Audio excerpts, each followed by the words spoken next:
Just একটা মুহূর্তের জন্য আপনি স্টপ হন। জাস্ট একটা হিসাব আপনি এই মুহূর্তে করবেন, এখনই করবেন, রাইট নাও।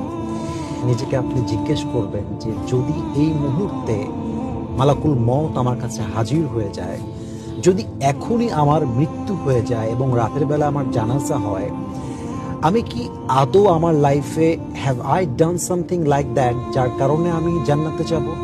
আমি কি কবরে যাওয়ার পরে জান্নাত পাবো এমন কোনো আমল কি আমি করেছি? এমন কোনো নেক আমল কি আমার সওয়াবের খাতায় আছে?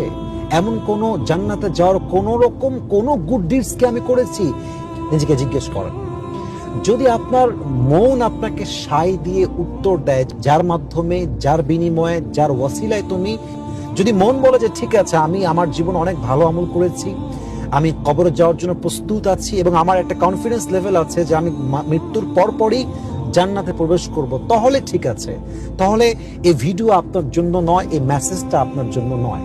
কিন্তু যদি আপনার মন বলে যে না, আমি আসলে জান্নাতে যাওয়ার জন্য যে মৃত্যুর যন্ত্রণা আমাকে দেওয়া হবে মালাকুল মউতের মাধ্যমে, এবং কবরে যাওয়ার পরে যে আমলগুলোর মাধ্যমে জান্নাত পাওয়া সম্ভব হবে, এই আমলগুলো আমি এখন পর্যন্ত করতে পারি নাই, এখন পর্যন্ত আমি সেই লাইফে কাম ব্যাক করতে পারি নাই, তাহলে যদি আপনি প্রস্তুত না হন, আপনি কিসের পেছনে ছুটতেছেন?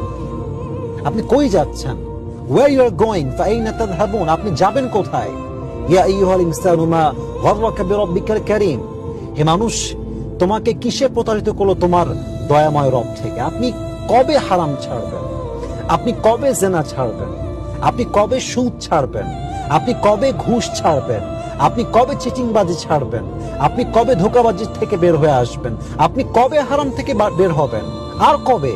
আপনার তো মৃত্যুর কোনো নির্দিষ্ট সময় নেই যে আপনি যুবক বয়সে মারা যাবেন, আপনি বৃদ্ধ বয়সে মারা যাবেন। there is no specific time for death. মৃত্যুর কোনো সময়সীমা নেই, যে কোনো মুহূর্তে এটা আসতে পারে, যে কোনো বয়সে আসতে পারে। সো আপনি কিসের অপেক্ষায় আছেন?